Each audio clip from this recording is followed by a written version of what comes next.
नमस्कार मंडळी, आज आपण बघूया एकदम पौष्टिक असे मखाण्याचे लाडू. थंडीसाठी तुम्ही ही आवर्जून लाडू करा आणि लहानांपासून मोठ्यांपर्यंत हे खूप असे पौष्टिक लाडू आहेत मंडळी. सांधेदुखी, डोकेदुखी आणि हाडांच्या मजबूतीसाठी असे हे परिपूर्ण लाडू तुम्ही हिवाळ्यामध्ये खाल्ले तर निश्चितच तुम्हाला खूप सारे फायदे होतात यापासून. आणि तुम्हीसुद्धा अशा पद्धतीने लाडू करून बघा मंडळी. सोपेसुद्धा आहेत आणि पौष्टिकसुद्धा आहेत. चला हे लाडू कसे बनवायचे ते बघूया. तुम्ही पाहू शकता 100 ग्रॅम घेतलेला आहे. तुम्हाला मोजून दाखवते म्हणजे तुम्हाला अंदाज येईल. आणि आपल्याला 40 ग्रॅम काजू घ्यायचे आहे. आणि वाटीने तुम्ही पाहू शकता एक फुल वाटी आहे, म्हणजे 40 ग्रॅम एक वाटी भरतं. आणि 40 ग्रॅमच आपल्याला हे बदामसुद्धा घ्यायचे आहे. तुम्ही पाहू शकता मोजून घेत आहे मी. आणि 20 ग्रॅम आपल्याला मगजबी घ्यायची आहे. आणि गूळ तुमच्या आवडीनुसार तुम्ही घेऊ शकता. तुम्हाला किती गोड आवडते त्याप्रमाणे. मी आता 100 ग्रॅम गूळ मोजून घेत आहे, तुमच्यासमोरच मोजते. आणि गूळ तुमच्या आवडीनुसार तुम्ही प्रमाण कमी जास्त करू शकता मंडळी. आता 100 ग्रॅम आपल्याला मोजून गूळ घ्यायचा आहे. यामध्ये 100 ग्रॅम झालेला आहे गूळ. आता आपण लगेच लाडू बनवण्याची तयारी करूया. इकडे कढई ठेवलेली आहे गरम करायला, त्यामध्ये आपण तूप टाकून घेऊया. तूप तुम्हाला नंतर सांगते मी किती लागलं आहे ते. 1 चम्मच तूप टाकून घेतलेला आहे. यामध्ये आता मखाने आपण भाजून घेऊया. एकदम खमंग अशी भाजून घ्यायची आहे, म्हणजे लाडू एकदम खमंग लागतात. लो फ्लेमवर आपण आता हे भाजायचे आहे. अशा पद्धतीने मिक्स करायचं म्हणजे छान भाजतात. मखाने खाण्याचे खूप सारे फायदे आहेत मंडळी. रिकाम्या पोटी खाल्ल्याने तर खूप याचा फायदा होतो. डायबिटीजच्या पेशंटसाठी सुद्धा खूप लाभदायक आहेत. आता तुम्ही पाहू शकता मखाने आपले भाजत आलेले आहे. भाजले का नाही ते चेक करण्यासाठी एक मखाना असा तोडून बघायचा. आणि तुम्ही पाहू शकता छान असे आपले मखाने भाजलेले आहेत. आता आपण एका डिशमध्ये हे काढून घेऊया. आता त्याच कढईमध्ये आपण थोडंसं तूप टाकून घेऊया. आणि आता बाकीचं साहित्यसुद्धा भाजून घ्यायचं आहे आपल्याला. तूप वितळून घ्यायचं आहे. तूप वितळलेलं आहे. आता यामध्ये आपण काजू आणि बदाम एकत्रच भाजून घेऊया. कढई मोठी आहे त्यामुळे लगेच भाजते नाही. आणि मिक्स करूया. असं तूप या सर्व काजू बदामला लागलं पाहिजे. लो फ्लेमवर छान असे खमंग भाजायचे आहे आपल्याला. तुम्ही पाहू शकता याचा थोडासा कलर चेंज झाला की लगेच आपण याच्यात मगजबी टाकायची आहे. आणि लगेच गॅस बंद करायचा. कढई गरम आहे तोवरच आपली मगजबी भाजून होते, ज्याला जास्त वेळ लागत नाही. आता तिन्ही साहित्य आपले छान असं भाजून झालेलं आहे. आता थंड होण्यासाठी आपण एका डिशमध्ये काढून घेऊया. आता मखाने आपले थंड झालेले आहेत. आता मखाने आपण मिक्सरच्या भांड्यामध्ये एकदम बारीक अशी याची पेस्ट करायची आहे.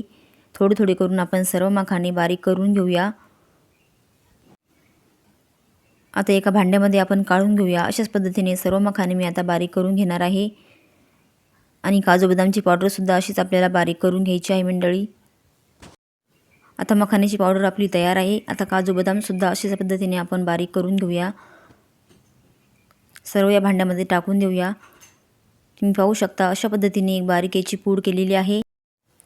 दोन्ही साहित्य छान असं मिक्स करून घेऊया.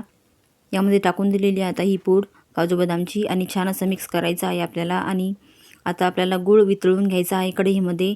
थोडंसं तूप आपण कढईमध्ये टाकून घेऊया 1 चमचा. आणि आपण घेतलेला गूळ यामध्ये आपल्याला वितळून घ्यायचा आहे. पाक करायचा नाही आपल्याला याचा, फक्त वितळून घ्यायचा आहे.